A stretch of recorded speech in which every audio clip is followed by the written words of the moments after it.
Allez, maintenant on s'oxygène avec Adeline Antonetti. Bonjour Adeline. Bonjour. Du parc naturel régional Corbière-Fenouillède, je l'ai dit, pour parler collecte de la parole, patrimoine immatériel et occitan. Et oui, on va parler occitan sur France Bleu Roussillon parce que ça nous concerne un peu. On râle beaucoup ici pour dire qu'on est dans la région Occitanie, c'est pas fastoche. Mais il y a une partie des Pyrénées-Orientales qui fait partie de l'Occitanie et qui est donc rattachée à votre parc naturel. Exactement. En fait, c'est un rattachement, je dirais, historique, puisque les frontières ont beaucoup changé au cours de l'histoire. Et il reste une petite partie des Pyrénées-Orientales qui parle encore un petit peu occitan et qui est quelque part un peu plus proche du reste de l'Occitanie que la Catalogne, je dirais. Alors, ça concerne la haute vallée de la Gnille, les Hautes-Fenouillèdes. Quel village on peut citer? C'est à partir d'où? Parce que faut le savoir, un petit peu après Maury. Alors même un petit peu avant, en fait, on peut encore trouver une borne frontière qui se situe entre Monnet et la Tour de France. Donc, alors elle est un petit peu difficile à voir. Je le dis pour vos auditeurs au cas où ils voudraient aller jeter un petit coup d'œil, c'est toujours intéressant. Elle est visible quand on suit un sentier VTT qui va de Monnet jusqu'à la Tour de France, et c'est une grosse pierre en fait, une borne qui est restée là et qui affiche les deux blasons de l'époque. Donc d'un côté le royaume d'Aragon et de l'autre côté, le seigneur de la Tour de France. Donc on situe à peu près la limite à cet endroit-là, et ça remonte, comme vous l'avez dit, jusqu'en haut du Fenouillède. Bon, j'espère qu'on va fâcher aucun des auditeurs. J'espère. Historiquement, c'est vrai que c'est difficile à trancher. Alors après, quand on est à Codiès, c'est un peu plus facile, mais dans les Hautes-Fenouillèdes, là, vers Sourniat, Rabouillet, tout ça, l'Esquerde, on est en Occitanie déjà? On l'est, mais maintenant les habitants parlent parfois à la fois catalan et à la fois occitan, et parfois ils ont oublié l'une des deux langues, et parfois ils n'en pratiquent plus aucune. Donc ce sont des vieux restes, mais parfois des beaux restes. Alors, on a la chance dans notre beau département d'avoir deux parcs naturels régionaux, celui des Pyrénées catalanes et donc celui des Corbières-Fenouillèdes, qui s'étend jusqu'où? Alors on a compris, ça part des Pyrénées-Orientales, mais ça va loin du côté de l'Aude. Exactement, ça va loin dans l'Aude, puisque le parc est à cheval sur les deux départements. Je dirais qu'il y a à peu près un tiers qui est côté Pyrénées-Orientales et deux tiers qui est côté Aude. Pour donner quelques exemples de villes, pour situer un petit peu le périmètre, effectivement, on pourrait dire que ça commence à peu près au niveau d'Estagel, ça va jusqu'à Axat, ça remonte un peu vers Quillan, Couiza, et au nord jusqu'à La Grasse. Si on redescend, oui, c'est la partie la plus au nord, mais pas la moindre. Et ça redescend après côté est jusqu'à Oppoul-Périllós. Et puis la boucle est bouclée quand on revient à Estagel. Ça fait un sacré périmètre. Exactement. C'est combien d'hectares Ça nous fait 1700 km², un petit peu plus. Presque 1800. Je me rends pas trop compte, moi, 1700 km². Ça fait beaucoup, en tout cas. Je vous invite à aller vous y promener, et vous verrez qu'on a de quoi se promener. Mais même si on le sait pas, on y passe assez régulièrement, de toute façon. Puisque Oppoul-Périllós, c'est une destination de randonnée, la vallée de la Gnille également. Donc et alors donc, quelle est l'activité du parc naturel régional? Tous sont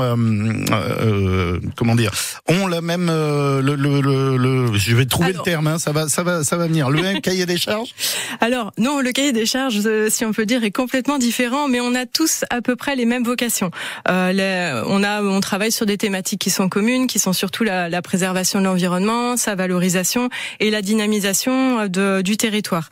Mais après, les moyens d'atteindre ces objectifs-là sont différents en fonction de chaque parc, et chacun rédige une espèce de feuille de route qu'on appelle une charte, qui est un document très conséquent. Voilà. Merci. Et donc c'est un document que l'on suit pendant 15 ans. Et ensuite, on le remet en question, on le retravaille, on en crée une autre si nécessaire. Et donc, cette espèce de feuille de route va guider chacune des missions et chacune des actions qui vont être développées au sein du parc pour atteindre les objectifs qu'on s'est fixés. Alors, parmi les objectifs que vous vous êtes fixés, c'est la protection du patrimoine immatériel. Et donc la collecte de la parole, comme le fait le parc naturel régional des Pyrénées catalanes. On en a parlé il y a pas si longtemps. Mais vous, évidemment, vous êtes axé sur le recueil de la parole occitane. On va écouter un extrait de. Alors si je prononce pas bien, vous me corrigez. Sousun People. Oh, je ne vous corrigerai pas. Bon, allez, on écoute. Je n'oserai pas. Estregamate tu giundisio, tu come il comei, la mette il spezia assieme e le cuisson come il fromage. Alors ça c'est le travail de Laurent hein, qui recueille Laurent Cavalier qui recueille la parole en occitan. On va faire une petite pause et puis on va expliquer quel est son travail et comment vous l'accompagnez dans cette démarche. Nous sommes en compagnie d'Adeline Antonetti du parc naturel régional Corbière-Fenouillèdes. Si j'ai parlé d'occitan, je me suis pas trompé de station, vous inquiétez pas, on est toujours sur France Bleu Roussillon. Et d'ailleurs, le parc naturel Corbière-Fenouillèdes est en partie, vous l'avez dit, un tiers sur les Pyrénées-Orientales. Mais comme le fait le parc naturel des Pyrénées catalanes, qui lui est situé entièrement sur notre département, vous collectez la parole. C'est le travail que fait Laurent Cavalier. Qui est-ce, Laurent Cavalier ? Alors Laurent Cavalier, on travaille avec lui depuis maintenant un bon moment, très étroitement, je dirais, depuis peut-être 5 ou 6 ans, mais ça remonte à très très loin. En fait, il travaille avec différents agents du parc. Alors il y a Philippe Marcy qui est chargé des patrimoines immatériels et Magali Blanc qui elle est chargée de mission culture.